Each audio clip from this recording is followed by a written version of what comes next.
इस वक्त हम हैं एरावत गुफा में, जो कि बहुत ही दुर्लभ है और यहाँ पहुँचना भी अभी इस वक्त की अगर बात करें बहुत ही दुर्लभ है। हमारी एक जो अयोध्या की डेडिकेटेड टीम थी वो यहाँ पहुँची है, जिसमें हमारे साथ समीर जी हैं और अवधेशानंद महाराज जी हैं, जिनके ही सानिध्य में हम यहाँ तक पहुँच पाए हैं। और बड़ी ही पौराणिक जगह है ये, क्योंकि इसकी अगर बात करें तो जागेश्वर धाम के बाद फिर इन्होंने हमें यहाँ लाके दर्शन कराया। आपको मैं दिखा दूँ कि कितनी ऊंचाई से हम लोग उतर के इस स्थान के लिए केवल आए नीचे। आप देखिए ये वही गुफा है, एरावत गुफा जिसे कहते हैं। महाराज जी से भी समझते हैं कि क्या चीज़ें हैं इस एरावत गुफा में, क्यों खास है इतना एरावत गुफा। महाराज जय जय श्री सीताराम मित्रों।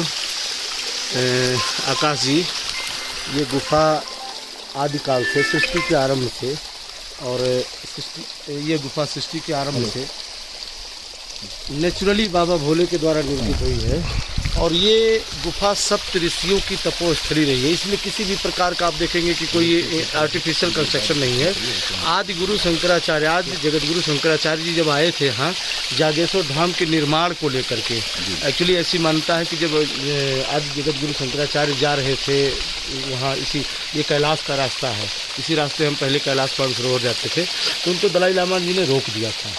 तो उन्होंने बैठ के यहीं स्थान पर बैठ के ध्यान किया था कि क्या कैलाश जैसी एनर्जी यहाँ है हमारे देश में, अगर हम नहीं जा रहे हैं तिब्बत तक। तो उन्होंने ध्यान किया कि बाबा जागनाथ इस स्थान पर बैठ के, और माँ हाटकालिका, तो ये वही स्थान है जहाँ सप्तऋषियों की तपोस्थली रही है। आदि गुरु शंकराचार्य जी ने भी यहाँ तपस्या की है, बरसों रहे हैं जागेश्वर धाम निर्माण के लिए। और समय समय पर साधु संतों को जिस पर परमात्मा की असीम कृपा होती है वही यहाँ पहुँचता है। जी बिल्कुल महाराज जी, आपने बताया कि यहाँ पे जिन पे ऊपर की साक्षात कृपा होती है ऊपर वाले की, वही पहुंच पाए हैं, अपनी इच्छा शक्ति से लोग नहीं पहुंच सकते हैं। ऐसे में एक विशेष बात हमने यहाँ पे देखी, यहाँ के पत्थरों में, जो कि बेहद खास लगी। मैं जब भी रास्ते में था तो मैंने देखा कि यहाँ एक पत्थरों में एक अजब सी चमक थी, जैसे वो सिल्वर टाइप के पत्थर लग रहे थे। कई पत्थरों को हमने एनालिसिस किया तो उसमें से एक अलग से धातु के रूप में वो पत्थर दिख रहे हैं। ऐसा क्यों है? एकदम जहाँ पर साक्षात परम तत्व शिव दशा की भूमि में शिव विराजमान होंगे, उस विग्रह की स्थिति क्या होगी। ये बाबा भोले की विग्रह है यहाँ पर।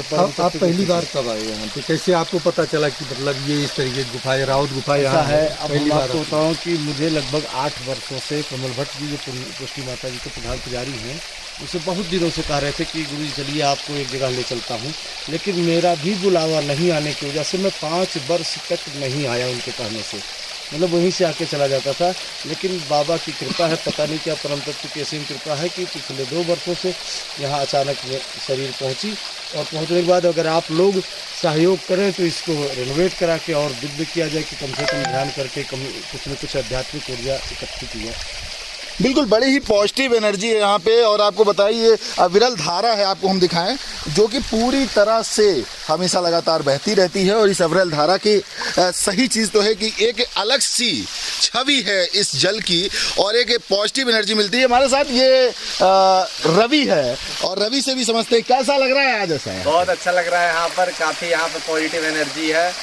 और हम भी कहेंगे कि आप लोग भी यहाँ पे कभी तो कभी ज़रूर आए, और किसी माध्यम से तो आप पहुंच ही जाएंगे। अपने माध्यम से नहीं पहुंचेंगे, दूसरे के माध्यम से भले आ जाए। चलिए, यहाँ पे पहुंचने के लिए थोड़ी कठिनाई जरूर है, लेकिन भगवान शिव अगर चाहेंगे तो आप भी यहाँ आ सकते हैं। और बेहद ही मनोरम दृश्य है। आप देखिए हम लोग किस घाटियों के बीच हैं, और ऐसा नहीं है कि यहाँ पे एक आसानी से कोई व्यक्ति पहुँच सकता है, क्योंकि अभी तो यहाँ ना कोई साधन है ना कुछ है। आप देखिए किस तरह हमारे मित्र इस वक्त अब उन पहाड़ियों पहुंच चुके हैं, गुफा के अंदर प्रवेश कर रहे हैं। हम भी कोशिश करेंगे पहले वहां पहुंचने की, लेकिन बड़ा ही दुर्लभ रास्ता है, अभी इसको रेवनेट कराने की ज़रूरत है। आइए आप लोग आइए। बड़ी ही कठिनाई, बड़े ही आराम से, बिल्कुल आराम से। ये देखिए, मैं जिन पत्थरों की बात कर रहा हूँ वो यही पत्थर है। पूरा सिल्वर की तरह ये पत्थर आपको दिखाई दे रहे होंगे, एकदम जैसे लगता है कि कोई चांदी का ये पत्थर है। और ये है वो गुफा के अंदर आगे जहाँ बाबा ने तपोस्थली यहाँ पे काफ़ी वर्षों तक तप किया है। और ये स्थान काफ़ी बेहद महत्वपूर्ण है, क्योंकि ये देखिए एक स्वरूप के रूप में, क्योंकि जहाँ भी आप हाँ भगवान की यहाँ पे अपना आके एकांत वास करते हैं लोग, कि यहाँ पे बैठ के साधना कर सके, तो बड़ा ही महत्वपूर्ण जगह है ये। हालांकि अभी यहाँ पे कोई काफ़ी दिनों से नहीं रहा है, लेकिन कुछ समय बाद हो सकता है महाराज अवधेशानंद जी के सानिध्य में यहाँ पे लोगों को आने में आसानी मिलेगी। चलिए फिर मेरे दोस्तों, फिर मिलेंगे। नमस्कार, अलविदा। यहाँ हम लोग को मिली, जहाँ पे देखिए काफ़ी दिनों से ये पड़ी हुई है और यहाँ पे लोग दर्शन पूजन के लिए आते हैं। ये हमारे समीर भाई ने पहले इसे छू के आशीर्वाद लिया और काफ़ी ज़्यादा महत्व है, क्योंकि यहाँ पे जो भी साधना किया ये माना जाता है कि वो यहाँ से सीधे प्रभु के शरण में चला जाता है।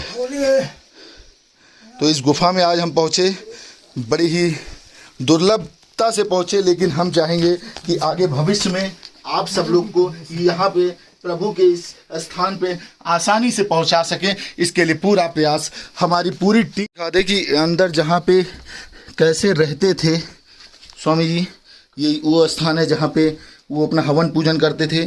तस्वीरें थोड़ा सी धुंधली है, धूना इसे कहते थे। और इस वक्त हम लोग यहाँ पहुँच गए हैं। पूरा ये देखिए, बहुत साफ नज़ारा हम आपको नहीं दिखा पा रहे हैं क्योंकि बहुत ही ज़्यादा अंधेरा है यहाँ, लेकिन तब भी हमारी पूरी कोशिश है कि आपको उसकी पूरी छवि दिखाई जा सके।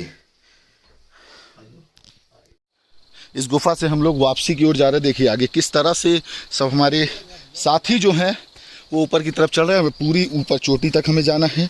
ऊपर चोटी पे पहुंच के फिर वहाँ पे हमारी गाड़ी जो है खड़ी है, फिर वहाँ से हम लोग निकलेंगे अयोध्या के लिए। अब देखिए इन तस्वीरों को, कितनी मुश्किल भरा रास्ता है। यहाँ पे ऑक्सीजन भी लेने की भी दिक्कत है, लेकिन फिर भी हमारा साहस और प्रभु का सानिध्य कि हम लोग यहाँ पहुँच पाए हैं। उन रास्तों पे हमें पहुँचाना है, इससे पहले लगातार हम लोग पूरा प्रयास कर रहे हैं। यही गुफा है, एरावत की गुफा के नाम से जाना जाता है।